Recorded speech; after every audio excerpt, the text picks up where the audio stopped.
Okay, this one's number 11, State of the World, electric cars. Now, this goes against pretty much everything we talked about in the transport sections with our air tubes underground. Electric cars will never achieve 1,000 and 2,000 miles an hour. So the way to go is the underground air tubes. A bit like you had in the shops in the old days, where you sent money to the cashier. Doesn't matter how far away it was, it arrived there in seconds. All you did is put it in a tube like this, stick it in the machine and go pop, and it was gone. Pulling 28G on some of the turns, which won't be any good for a transport system, but there's ways of getting around that. Anyway, vehicles we've got at the moment, if you've got a concourse vehicle, you're going to want to keep it with a petrol engine and run it every now and again. That should be allowed. If it's not so concourse, you could have it turned into an electric vehicle, like some of the Volkswagens and things people are doing now, which I thought were quite impressive. But what I've done is I've gone to every single possible place who might know about electric vehicles and see what they're saying. Even government departments. There's government departments, there's Tesla didn't answer.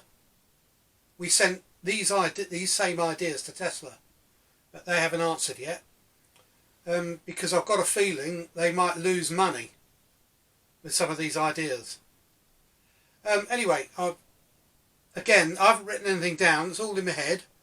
The first one, which everyone thinks is a good idea, is to have the batteries, obviously at ground level, or with the usual spacing of a car from the ground, because you've got all the handling characteristics.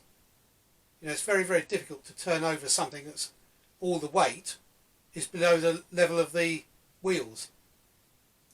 So that's still on. Now the batteries should all be in one container. Now here's the idea. You slide them out from the side between the wheels. So you comes into the petrol station, what used to be a petrol station, pulls up, either a machine or a person with a trolley goes, pulls it out, goes and gets another one, snap back in, and you're off. Much quicker than filling up with fuel. You don't pay because the battery knows where it is with GPS, or the car will know that it's had its battery changed if you wanted to go simpler. So it would find out how much charge is in the battery, and it should be full obviously, and then charge you accordingly depending on how much it costs to fill it up, and a bit for the garage owner. Now, the way we're going at the moment, charging from home must stay. That's an absolute must. That must stay. All the charging points that are popping up in car parks and things, it's all over-sophisticated, unnecessary. With this battery change system, you do not need charging points. You go to your normal petrol station. He doesn't go out of business because instead of buying petrol, he buys charged batteries. Very simple. Another advantage, you don't pay for the battery with the car. That'll half the price of the car, so that everyone will be able to afford one. What you do, you buy the car, the local petrol station delivers the battery, or whoever, or it's already in the car, obviously on a leased system. You don't buy it, and not even on a lease system, because you're paying for the electricity. So someone else has already invested in those batteries. Say for instance, since they put out an investment for people to buy batteries as an investment, you'd be sitting at your desk at home going, oh, I've got some money spare, swig swig. I'll buy 100 batteries. go on the internet like you would buying shares, buy your 100 batteries. Every time that battery is used, you get £1 or 10p or whatever. So you sit there making money. Because the battery isn't attached to the car, owned by an individual who might not, women who go to the supermarket once a week will not know about batteries. You know, the old ones have started exploding. You know, one little problem with them, and they ignite on their own. We've seen it all on YouTube. You know, all the jokes about, here's what buying an electric car brings you, and a big car on fire in somebody's garage, you know. That won't happen because when the battery comes out of your car into the petrol station, it'll be tested. It doesn't matter if it's wearing out, because you'll get another one. You get a different battery every time you go to a petrol station. If they are wearing out, they go back to the factory, have the cells checked and replaced. So the cassette bit doesn't ever have to be recycled or anything. Just the batteries in the cell. As you know, they're all individual cells. There's bigger ones now for the Teslas. But, you know, just the cells get checked and recycled. Not the whole... At the moment, it's the whole car. You know, what's the point of that? You know, they make money because they sell you more cars. That's the problem, you see. They're making money on the batteries. They're making money on the cars.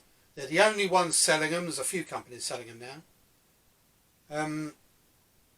You know, and some have got very, very long range and some have got very, very short range. With one battery, you'll all have the same range. There won't be range anxiety because you just pull in a petrol station you pulled in before. Good batteries now are giving you 300 miles range. So that's about the same as if you bought a tank of petrol. So that's the idea anyway. The leasing system I thought was good because that allows people with money to still make money. So there'll be an agreement. Agreement with this system. They won't diss it or try and stop it because their money stops. See, so lease the batteries. All Elon Musk's problems will be eradicated overnight.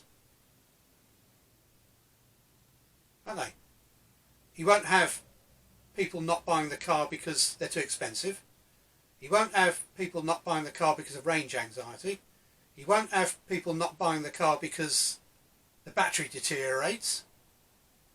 He could still sell batteries to the leasing companies. Garage owners don't go out of business. You know, there's so many advantages. Okay, you still charge it at home. There's almost no point.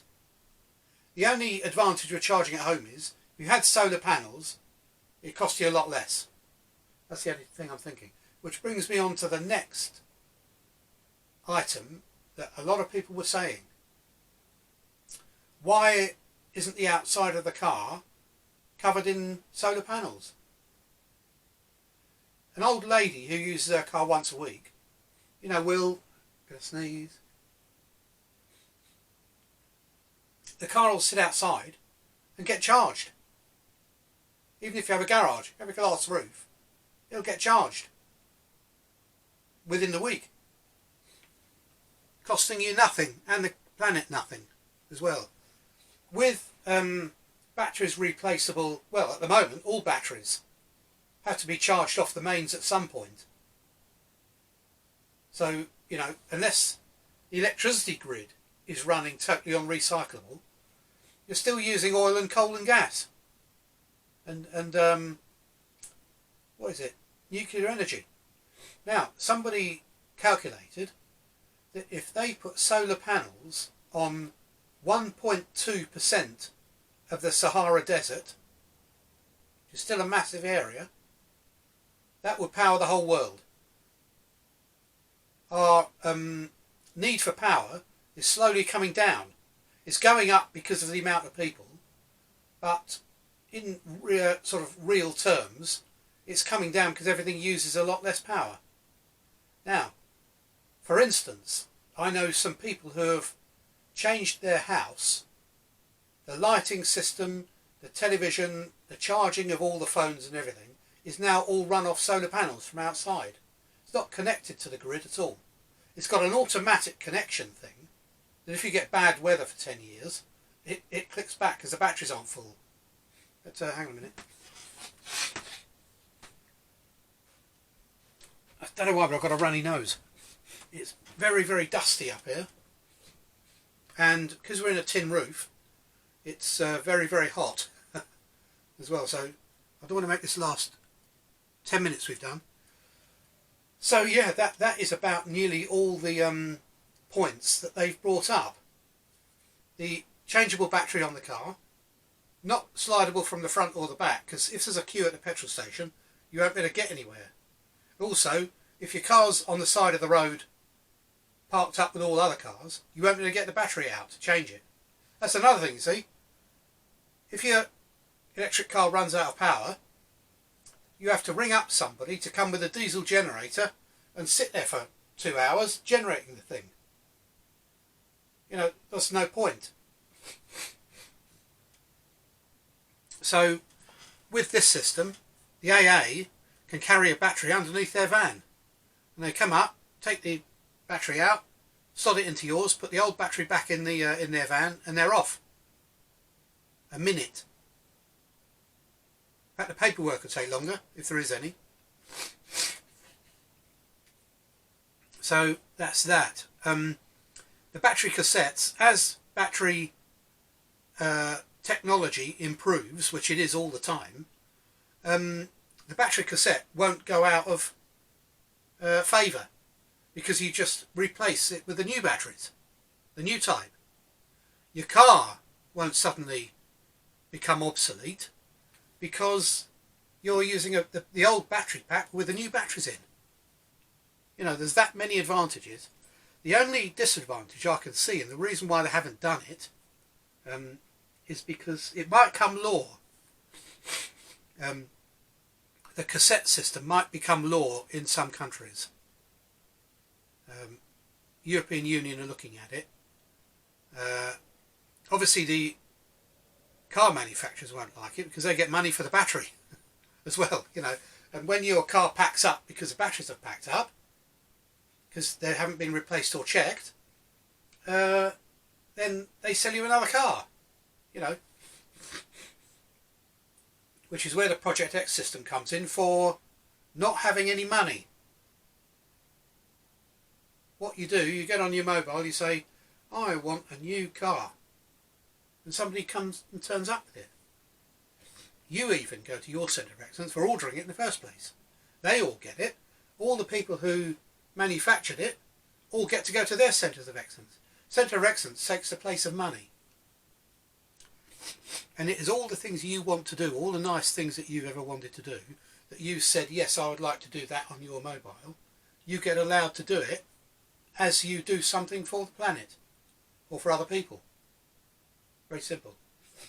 But electric car batteries are changing all the time. And as soon as you, at the moment, as soon as you bought your electric car, it's obsolete within 2 weeks because there's a new type of battery. Technology is completely changing. Now it's supercapacitors on the way, which charge in minutes, you know. Still too long for the petrol station system. That's 30 seconds and you're gone, you know. So, yeah, I've got hay fever now. So that's as far as we've got with electric cars. Obviously you see all the YouTube videos of them doing very well, even against drag cars on drag strips, the Teslas. Tesla Plaid technology is even more advanced than the normal Teslas. The motors are completely different. They've got different technology, carbon fibre. You have to look at the YouTube video, so I don't want to say it here. But yeah, so that's it. There should be kits for you to put manufactured electric motors and battery cassettes in your old cars. There should be somewhere you can say, come and get my old car. They come and get it on a trailer. Goes to the place where, say for instance, we've got an old Rover 600, to the Rover 600 Centre of Excellence. Now you can go with it and help fix it up. But once it's fixed up, if you want it electric, they can do it electric with a cassette system, obviously. And there's companies in England doing that now. But again, it's still costing a fortune because the motors are a lot of money and the batteries a lot of money. The cassette system will probably take 2/3 of the cost off that, because once you've finished your car, you loader it to the garage, put a battery in, and all you're paying for is the power. The power taken to charge it. That's all you're paying for. So that's short and sweet. Anyway, normally I try and get these to 30 minutes, but this is only 16 at the moment. Surprised I can see that. I've still got my glasses on. That's why. But, yeah.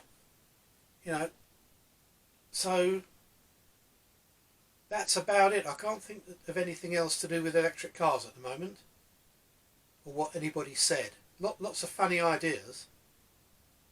You know, because it's already got a computer in it, you could, when it's plugged into your home socket, you could use that system in the house, just with a keyboard and a big screen.